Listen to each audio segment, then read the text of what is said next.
All right, let's go to the Los Angeles Clippers. Um, this was your favorite to come out the West, right? Yeah, I mean, seeing what Denver's doing right now, if they won that game seven, man, if James Harden showed up, um, maybe we could see Denver with a 3-0 lead right now. I mean, Nuggets. I mean, Clippers with a 3-0 lead right now. But, I mean, all things considered, I think this was a really, really good season for the Clippers. Especially when Kawhi didn't even play for half the season and was on minutes restrictions for like a month or two. Uh, yeah. Um, as far as what they need to do, um, dang, where'd they go? Where'd they go? Okay. As far as what they need to do, I think just stay healthy is a big thing. I think Nick Batum is a free agent, and I think that's a big piece that they need to get. Um, when he came in the playoffs, I think he was huge for them. He just like I don't know how, but making big shots and energy plays, I think Nick Batum was huge. So I think retaining him would be good. Um, yeah, and then maybe add a 3-point shooter a little bit better. Because I feel like Derrick Jones Jr. wasn't really that prominent in the Nuggets series, at least offensively, and I felt like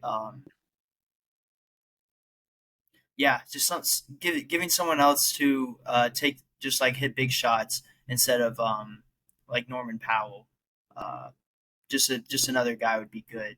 But overall, Pat, this is a really good roster. I think like if this team was healthy the whole season, would they still? I mean, there were like a few games out of the second seed, even though they were injured for half the year with Harden being out and Norman Powell also missing some key time after the All Star break. So this is a team that I think is going to be top of the. We talked about as being the top of the West next year. Um, I think Powell is eligible for extension, so it's interesting to see what they'll do there, especially after the season he just had. But yeah, So one thing they do need to get done is they need to sign Harden back. Batum you mentioned is interesting because I think other teams can offer more money to Batum than the Clippers can. Um, is the big issue there. They can also they also probably should sign back Ben Simmons. I think he was an interesting piece for them. And I think the key for them, like I said after like before game 7 that I was like, I think this is the best Clippers team Kawhi's been on.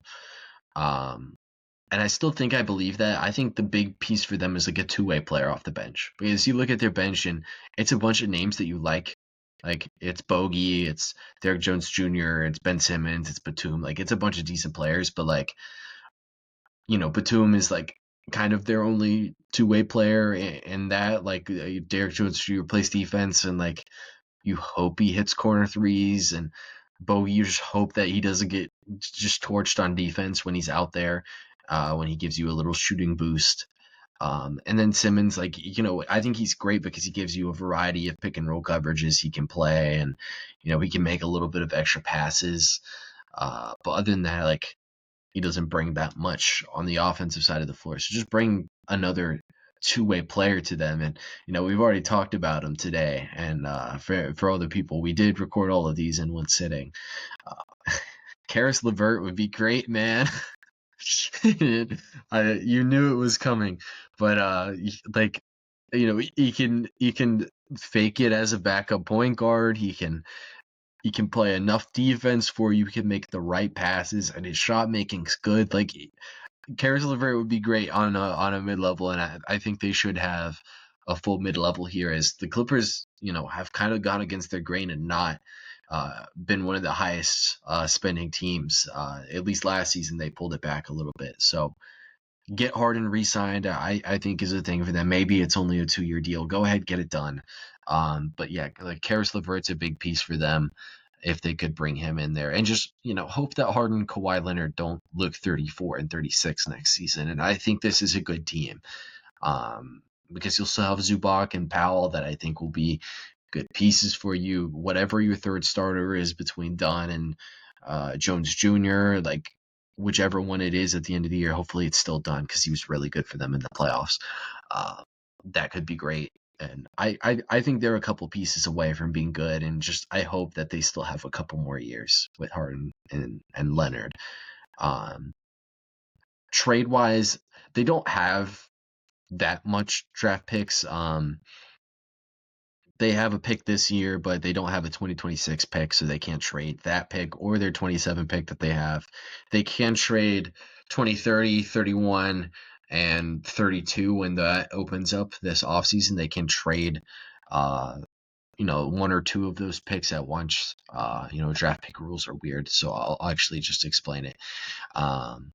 So they could trade 31 by itself, or they could trade 30 and 32 if they wanted to do a 2 first round pick trade. They could do that. Not an endless possibility, but they could for sure, work something out here. And yeah, dude, please let's get Caris LeVert on this team.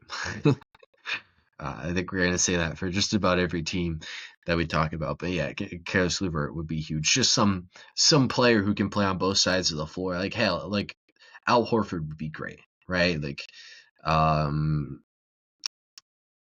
as I'm saying it, there's not too many. I mean, Dennis Schroeder would be pretty good for them. He could be a backup point guard who goes on sprees to hit shots.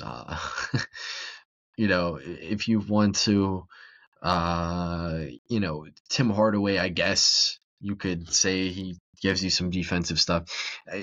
There could be some pieces in their price range that they could add to this roster. I don't see too big of a shakeup. So, do you think that there could be a huge shakeup on this roster? Okay. Yeah, I didn't really think so either. It just really sucks that Kawhi missed half of the year, because I think if he didn't, like, they probably would have been a top 3 seed, because they were already a top 4 seed. They could have been the 2 seed if Kawhi played the whole year. And I think we'd be talking about them a lot differently. I think this is definitely the best Kawhi Clipper team that we have seen. And if they had Caris LeVert, next year's team will hopefully be better. Do you have anything else on this Clippers team that you were way higher than me, so you get the credit for this Clippers team? I mean, I think I think it was just a great season. The James Harden Game 7 stuff hurt, because I feel like that's gonna hurt a lot of his narrative. Now I've been seeing it a lot, like how he can't show up for playoff games, which just sucks. To see that side of it. But yeah, I mean, just Kawhi's bounce back, I think, shows a lot about what this, like. Even though, like you said, I hope Kawhi's not going to show up looking like he's like 34, but like he just came off of like 3 knee surgeries, and we saw what and he balled out during the playoffs and during the season. So I think Kawhi still has a lot left in him, and I think James Harden does too, because James Harden is constantly changing his game to adapt. Uh, like just like if you just look at the assist numbers as his career has gone on, he's gonna find ways to be effective. And yeah, as long as Big Zoo, the top 5 center in the league, is still holding down that 5 position, um, everything's gonna be okay. Yeah. How much are you comfortable paying Harden? What what's like the what are we talking here? Like what's he So currently he's making 36 million, which is basically a rookie max. Which, like, for context, is like guys like going into this season, Kate Cunningham, Franz Wagner, Evan Mobley. Are you comfortable giving James Harden basically the same money that Paolo Banchero is going to get this offseason? It doesn't even have to be for as long. Yeah, I think I am 100%. Yeah, because he's about to get 36 million next year. No, that's what he was going to get this year. I think he'll probably get around 40 now. Just about $40 million, I would think. Okay. Yeah, I'm fine with that. I think it was a big. I mean, except for that Game 7 game. I mean, he was huge for them the whole season. Him and Zubac, that 2-man game. I've been talking about it all season. Really great stuff. Um, and yeah, I mean, he can shoot the three, and now he's able to pass the ball at a high level. So, uh, why not? Yeah, I agree. Like he's been really good. Like unfortunately the narrative is going to be that he lost in game 7. But I think Harden is 100% worth, I don't know, like 120 million over 3. Why not? You know?